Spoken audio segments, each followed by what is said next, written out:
Welcome to the NFL MVP Momentum Podcast. I'm Sam Holcroft, joined alongside Peyton Thompson and Sean Rink. Before we begin, don't forget to follow us on Twitter at Momentum MVP, follow our Facebook page at MVP Momentum Podcast, and check us out on YouTube at MVP Momentum Podcast. Today, we're going to do something that we did last year. It's a segment that we call Do You Trust? We pose a question, do you trust, yada, yada, yada, and then we just give our honest opinion about it. So, PT, I think you have the first question. What's the question? Yeah, I'm going to ask you guys, or do you trust that the Bengals are going to be able to reach similar heights that they were able to the year they made the Super Bowl? Obviously, they haven't been able to make it back there, whether it's due to injuries, whether it's due to inconsistencies with the defense or sometimes the offense. They obviously get back T. Higgins for the year. And then they still have most of their same team except for Joe Mixon. They've made a couple additions, but otherwise it's pretty much the same team. What do you guys think? Do you think they're going to be able to, or let me ask you this, do you trust that the Bengals can make it back to at least the divisional round of the playoffs? I can say that I trust it because I trust in Joe Burrow's ability to lead the team. I mean, the season that they made it to the Super Bowl, the dude led the season in sacks, or time sacks, however you want to look at it. So I think I believe in Joe Burrow and Zach Taylor's ability to lead a under-talented team, but I also can believe the fact that they wouldn't even make the playoffs, if that makes sense. You know, like I'm still always gonna have trust in their abilities, but I'm also still gonna disbelieve that, or like I'm still gonna believe that there's the alternative that they're not gonna have anything of the same potential because of the lack of, I think their offensive line talent and injuries have riddled them over the last few seasons. That has caused Joe Burrow to get injured last year, get sacked 50,000 times, that first season. So I think I play middle, that I believe that they can get there, but I also believe that You're just reserved on it. Right, yeah, I'm reserved. Yeah. I believe the potential's there, but if I was a betting man, I would put them as maybe winning a wild card game, and that would probably be my bet. Yeah. Yeah, I mean, I trust not only the Bengals to get to the divisional round. I trust they can make it to the conference championship. You know, when Joe Burrow played last year, they were 5-5. If you exclude the game that he got knocked out in, they were 5-4. But that's against their 4 losses were against Cleveland, playoff team, Ravens, playoff team, Titans. That one was just a bad game, and then the Texans, who are a playoff team. So those, and then if you include the game that he got knocked out, another Ravens.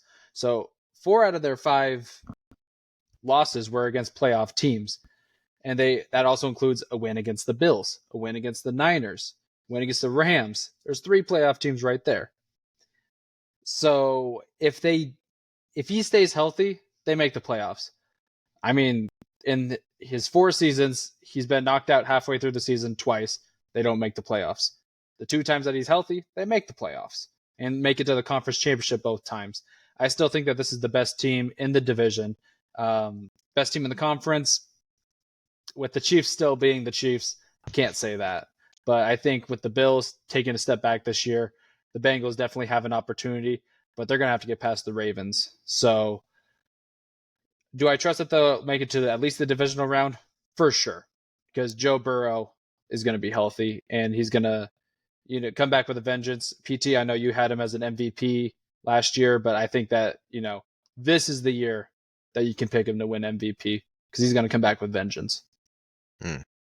Yeah, I like your guys' 2 different points. I'm probably closer to Sean than I am to you, Sam. And I think Joe Burrow is a great player. I'm just not quite sold on the offensive line, like Sean said. I didn't really think about that, but yeah, and the thing about it too is the AFC is not a cakewalk. Like you said, you have those teams that you mentioned they played last year, they lost to. Then they also have the Chiefs and a few other teams that are always going to be good. And then we just talked about in our last podcast, the Jets, who should be a lot better with Aaron Rodgers back as well. So, yeah, it's kind of a bloodbath in the AFC right now. For sure. All right, Sean, what's your first question? Well, let's just stay inside the division. Deshaun Watson. Let's go talk about this guy. Do you trust that Deshaun Watson can finally live up to his 5-year, $230 million contract, especially behind what was probably one of the best defenses in the NFL last season? Absolutely not. He is a shell of himself. He's a shell of himself. Ever since he joined the team, wasn't able to play the first, 9, 10 games, something like that. 11 games. Yeah, I think the team, honestly, like a lot of the players, he just didn't earn the respect from. Even when he did play, didn't play well. Obviously they made the playoffs, but it wasn't really because of him. It was because of what's his name? He's escaping me right now. Joe Flacco. Joe Flacco. Joe Flacco, yeah. MVP. The return, right? The return of Joe Flacco. That was the main reason why they won or they made the playoffs. And you know, to live up to that kind of contract, you need to be a top 3, top 4, almost MVP caliber quarterback. And I don't even think he's close to being a top 10 quarterback anymore. I really don't. I think all of us could pretty easily make a list of 10 to 12 quarterbacks that should be or will be better than him in 2025 or 2024 season. So absolutely not. No chance he lives up to that kind of contract. Which is wild to say what you just said about him not being in the top 10, because I vividly remember 2 years ago when we were sitting in the apartment living room on the whiteboard with Zeke, and he was listed on 3 of the 4 top 10 boards. I'm pretty sure at least 2 of top 10 boards. Because he used to be that guy. He played with the Texans. He was a top 4 quarterback, but not anymore.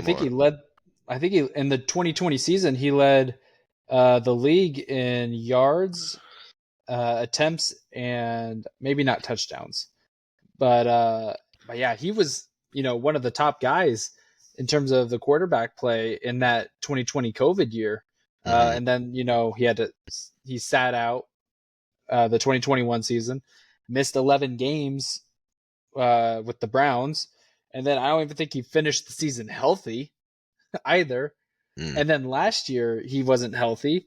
I mean, and just didn't play well. He just didn't play well as well. Yeah, I think he had like one good game. But at this point, he could play great, but like if he doesn't win an MVP, then he doesn't live up to the contract. If he doesn't win MVP and win games, that's what it has to come down to. Like, is the contract still salvageable? Yes, but you have to be like perfect. Like, because like we're nearing, I think, the end of that contract, or dang near the end. And it's funny because like on it, yeah. No, he's only this is his 3rd year, his 5-year. Yeah, a couple years on it still. And it's 230 guaranteed money. Well, and think about this too, is that for that to be worth it, you also have to justify that trading the picks was worth it too. Correct. And that adds a whole other facet to how uneven, I guess, the deal was ultimately, as it in hindsight played out. So I did some research on this before kind of coming into this question. He's played a total of 12 games in 2 seasons. He's played 1/3 of the team's games. He has only thrown for 2,200 yards, 14 touchdowns, 9 picks. Already that doesn't sound like a $230 quarterback or $230 million quarterback. And that since 22, he ranks 41st in completion percentage, 36th in pass yards per attempt, 31st in touchdowns and interceptions, 37th in passer rating. That all sounds like a Sam Darnold, if you want me to be truthful. It sounds like a backup quarterback. And I think the even bigger problem is I wouldn't be surprised if that defense regresses a little bit from last year. You're relying on Nick Chubb, who is a very big component of that offense, to help him out. who's coming back from 2 knee surgeries. And the part that I find the funniest is there is former players who played with Deshaun Watson that says he will also never be the same player he was in Houston. And part of that has to do with he doesn't have to be that player anymore. But like you said, he is completely a shell of what he was 5-6 years ago. Yeah, exactly. Yeah. So to answer the question, though, I agree with Peyton. I don't think that he's going to play up to it and play good enough. Like I said, he's got to win MVP. If he leads them to a conference championship, maybe Maybe like for the it year. gets closer, but Yeah. it's just like I said, the contract is salvageable, but it's highly improbable. Yeah, exactly. So my first question I'm going to ask you guys, and I know this one's going to hit home with you, PT. If I can click on that. Do you trust Kirk Cousins to lead the Falcons to the divisional round? Are we talking strictly just year one or his whole tenure? Year one, this year. Year one, I would say objectively, no. I do not trust him to lead us to the divisional. This kind of is baked into a lot of different things, whether it's, the offense kind of learning how to gel together, new head coach, new offensive coordinator, him not having a great track record of winning playoff games. All those things together in year one, I just wouldn't bet on it to happen. Now, if it did happen, would I be surprised? No, not really, because we have the talent to do it on both sides of the ball. But I don't think with all those things going against it, I would bet on it or trust it. So I'm gonna say I do not trust it. I'm gonna also agree that I don't trust it. However, and this is no shot, but I think we can all agree that if there's a position to be in that gives him a chance to potentially get maybe a first round bye, the NFC South is the one that you would want to be in Hmm. as far as divisional. Just it's definitely a below average division. All the teams are usually 500. Nobody really runs away with the division. So I think, if they can play well, at least in their own division, and win those games, they're going to guarantee themselves 5-6 wins if they can kind of sweep that. They piece it together. There's an outside shot as, 2 seed, but I don't see it. But I think that if there is a way to get to the divisional, he's set up by being in the AFC South, or NFC South, excuse me. Yeah, that's a fair point. Yeah. Honestly, I think I don't want to play devil's advocate, but I think I am going to. I do trust that I think Kirk Cousins can do that because we've seen what he did last season in only 8 games, playing, really good, especially starting off the season, I believe 0-3. And then winning some games, getting to I think 3-4 before he went down with an injury, including beating the 49ers in a game where they were in control for most of that game. Now, I don't think the receiving core is as good as it was in Minnesota. I think Drake London is going to have a great season. Now that he's going to finally be given the reins of being that number one guy. I think, like we talked about Kyle Pitts last week, I think that Kyle Pitts can have a really good season because this is obviously the best quarterback that he's ever played with. Hmm. You got Bijan, who's a great running back. He can receive out of the backfield if he's utilized properly. And I just think that, everything for this offense is going to start going in the right direction and everyone's going to be utilized the way they're supposed to, which was, a big reason Main. that it just Mhm. didn't work with Arthur Smith. Yeah, and you didn't mention him, or at least I didn't think you did. I think that this offense is going to be mainly predicated on Bijan Robinson having the Christian McCaffrey breakout season of solidifying himself as a top 3 running back in the NFL. Especially when you look at our offensive line, their run blocking scheme offensive line. And he had a great season last year with, not a great offensive coordinator or quarterback. So I can't wait to see what he does when you actually open up the whole hold, other side of the field through the air, and people can't stack the box on him. Not only because Arthur Smith's offensive game planning or his pass game planning is very vanilla, but also because the quarterback wasn't able to even get it there in the first place. So I'm expecting Bijan to have a really great season as well, and like you said, that's going to open everything up, even Kirk Cousins and the receivers as well. One guy we haven't really talked about, whether it is this podcast or last podcast, is Darnell Mooney.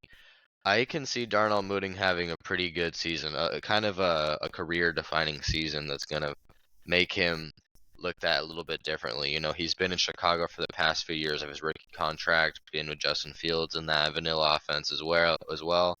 And he's had really good games, but he's also had games where he only maybe catches a ball or two for 7 to 20 yards, and that's kind of it. But I think he's kind of the guy. This is a good comparison I heard of, but he's kind of the KJ Osborne of this offense. That second, third guy that can be explosive in certain games, but some games he just does his job.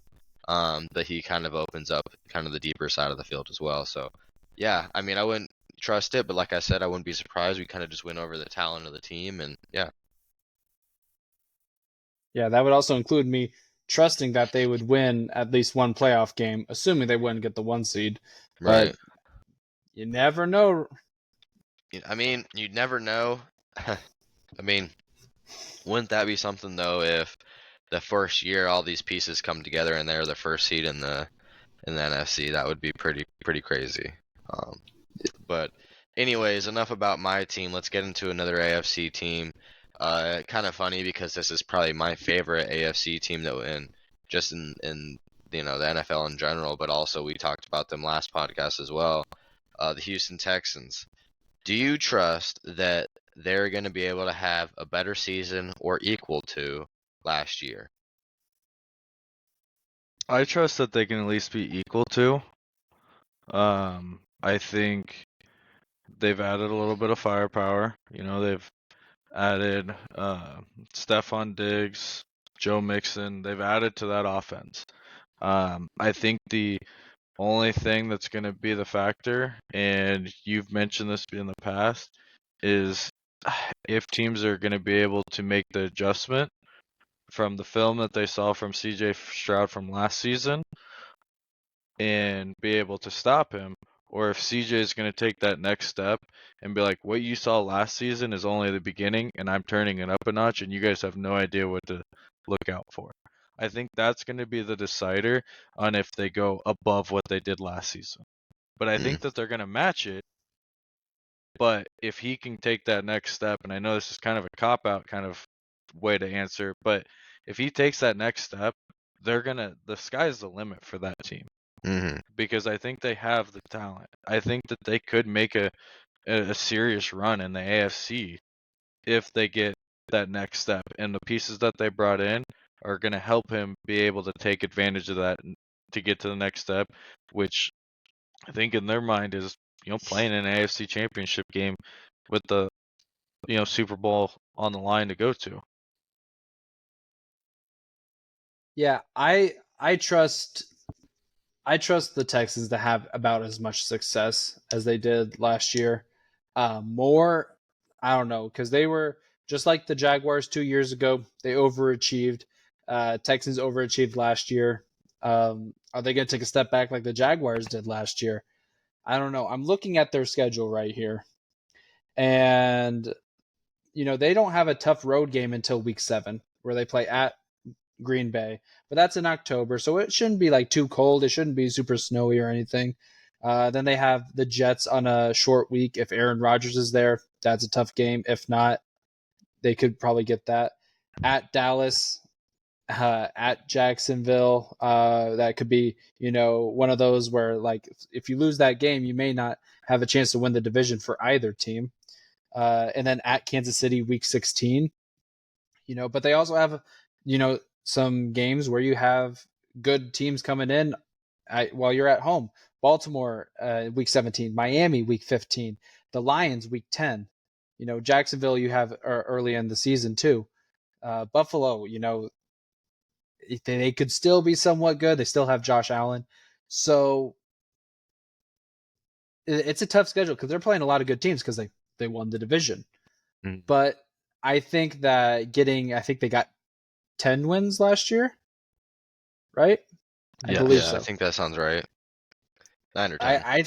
I think that they can get 10 wins, especially because this Bears team could be good this year, but they got them week 2, so I think that they're not really going to really find their way quite yet. Minnesota, they're in a rebuild, so they can start off the season 3-0 right away. They're 30% of the way there and haven't even lost a game. Yeah, I would say it's a pretty good assessment. I mean, I think their floor for me, this is kind of the way I'm going to put it. Their floor for me is a little bit less of what they did last year, but I think their ceiling is potentially a Super Bowl appearance. That's, and I don't think they would win it, but I think that'd be their ceiling. But I think their floor could be 9 wins because of the tough schedule, 9 wins, and first round exit or don't make the playoffs because it's just a tough division and tough conference, really. And going off kind of what you said, I could almost see them replicating similar to what the Bengals did when they went to the Super Bowl. Yep. They were a team that barely made the playoffs. They were a wild card team. They snuck in. They were 9-10 win team. And nothing crazy, but they got hot at the right time. And this team has the potential to get hot and stay hot. And just like they did last year, they got hot late. They rode it to the playoffs. They got in. And then I think they could do the same thing that the Bengals did: get hot, roll it. And I think if they get to the playoffs, I think they're either going to lose first round or they're going to be hot enough where you're probably going to see them in a Super Bowl. Yeah, I could see it. Yep. Sean, your next question? So we'll stay in the AFC. We'll go with that Week 15 matchup against Miami. Will Miami be able to continue to ride their offensive firepower to the playoffs? And this is kind of a two-part question. Are they going to be able to continue using the offensive firepower to get to the playoffs? And are they going to be able to get their first playoff win since 2000? To be honest, I know this is not what you want to hear, but I don't think that Tua's the guy really long term. I think there's just so many other quarterbacks in the NFL that are so good. And to be a real playoff team, to be able to win in the playoffs, especially the AFC where it's stacked with great quarterbacks, young, great quarterbacks, it's gonna take a top 6 guy to be able to win a playoff game. Now, will they be good this next season? I think so. I think they'll be good.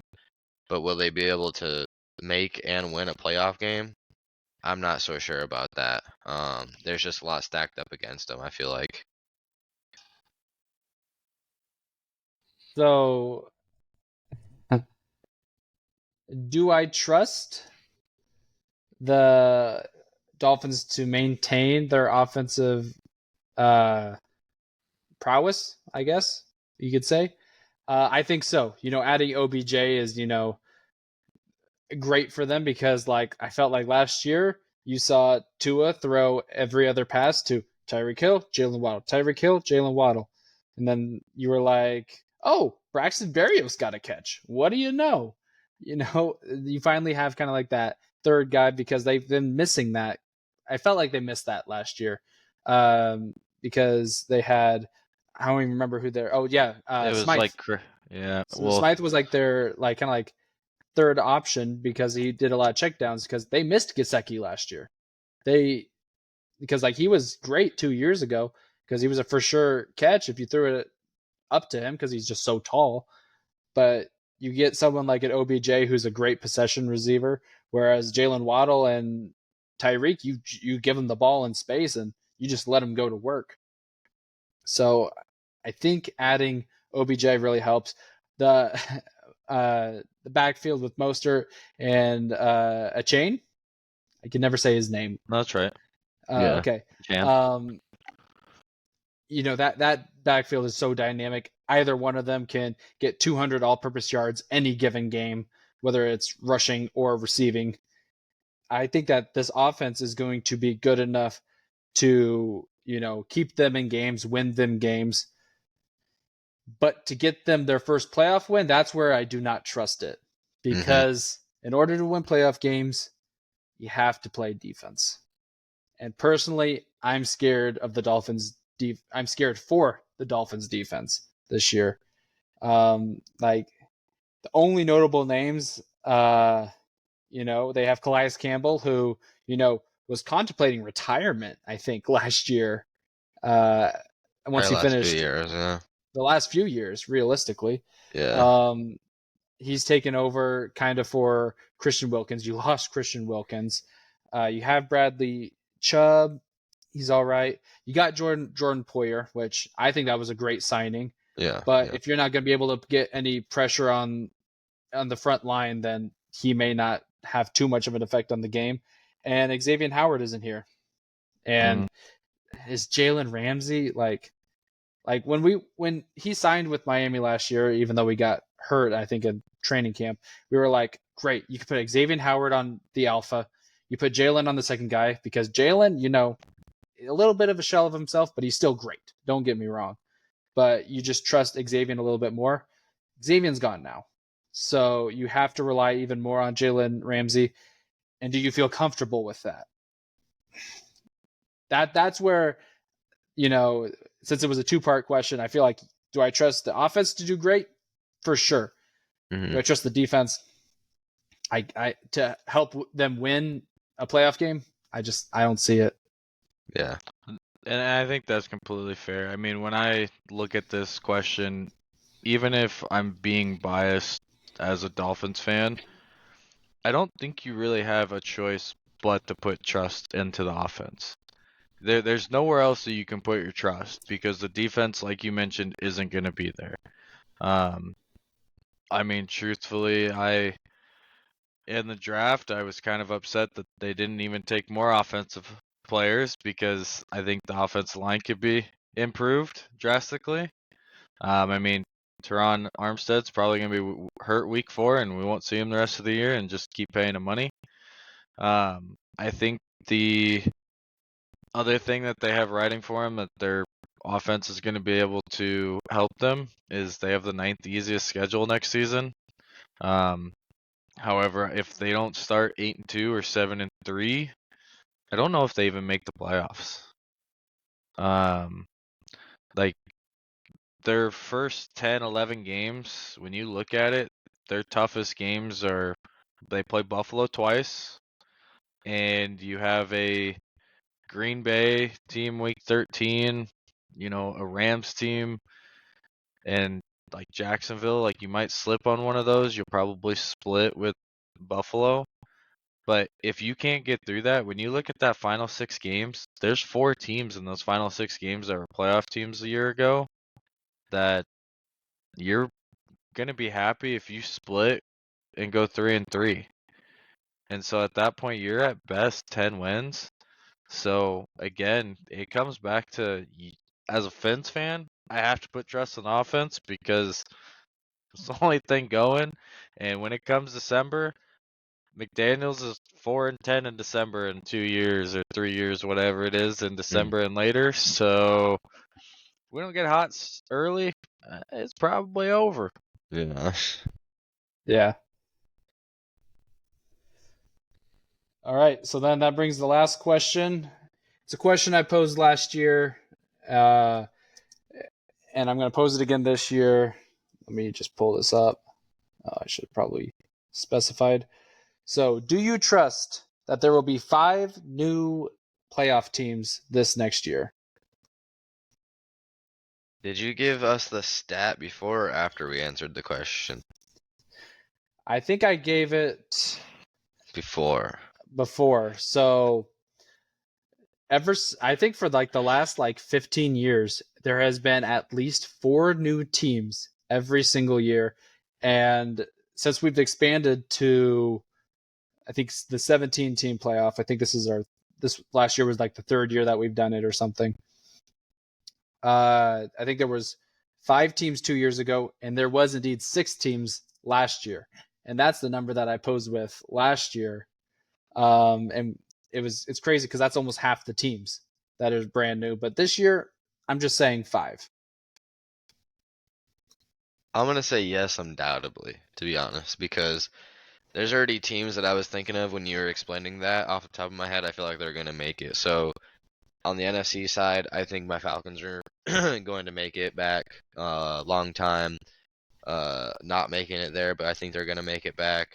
Las Vegas on the AFC side, I think can make it. I think that Seattle could potentially make it.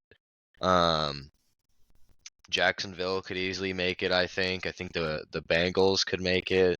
A lot of a lot of AFC teams, I think, have a pretty good shot at making it. To be honest with you, I think it just comes down to the NFC and like what teams you think will shake up there.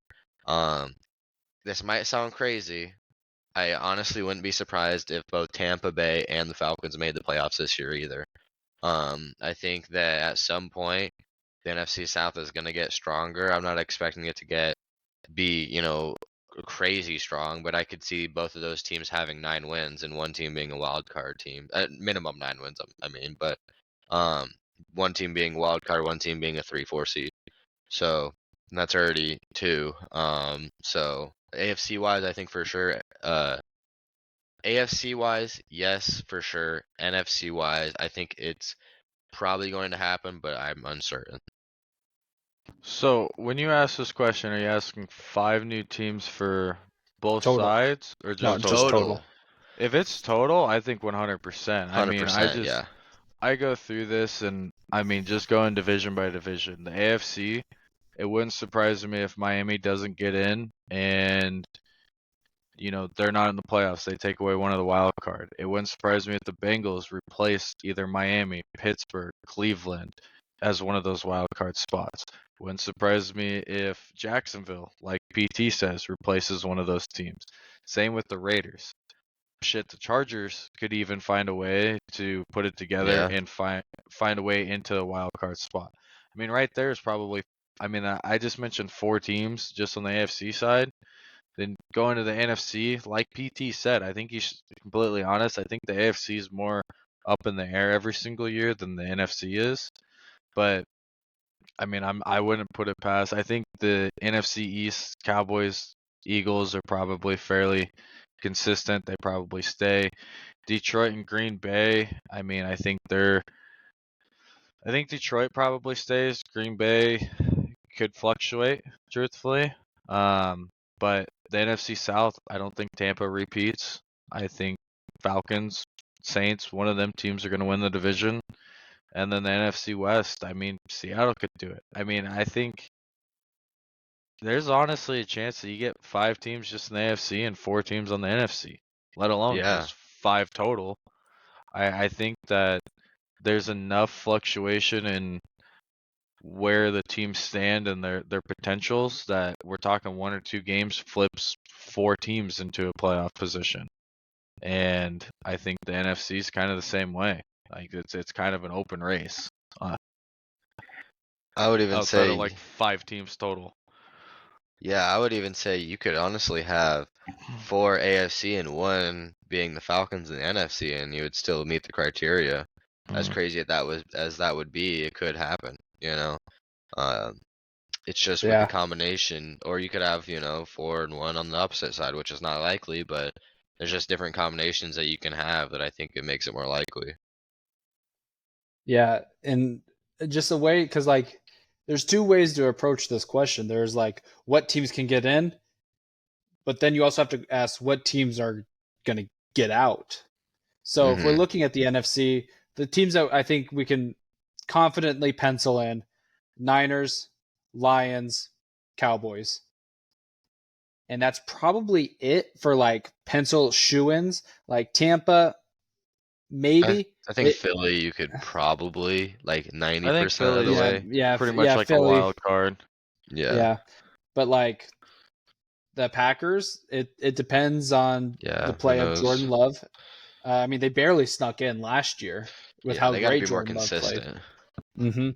The Rams were a total wild card. Like we were not expecting them at all. Yeah, we all Um, had the Rams as like trying to find their identity last year when we had Yeah. a Yeah. early season podcast.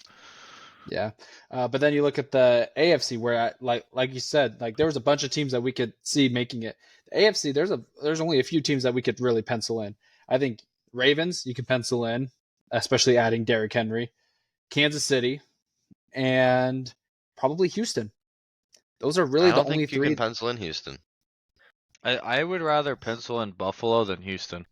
Ooh, I don't think you pencil in I either. Right, but I'm saying in that debate, I think I would put more trust into penciling in Buffalo as a division winner or at least a wild card before I penciled in Houston. So you said But that you said Baltimore KC. and KC. Honestly, and this is fine, but I think those are the only two teams you can confidently say I know they're going to make the playoffs.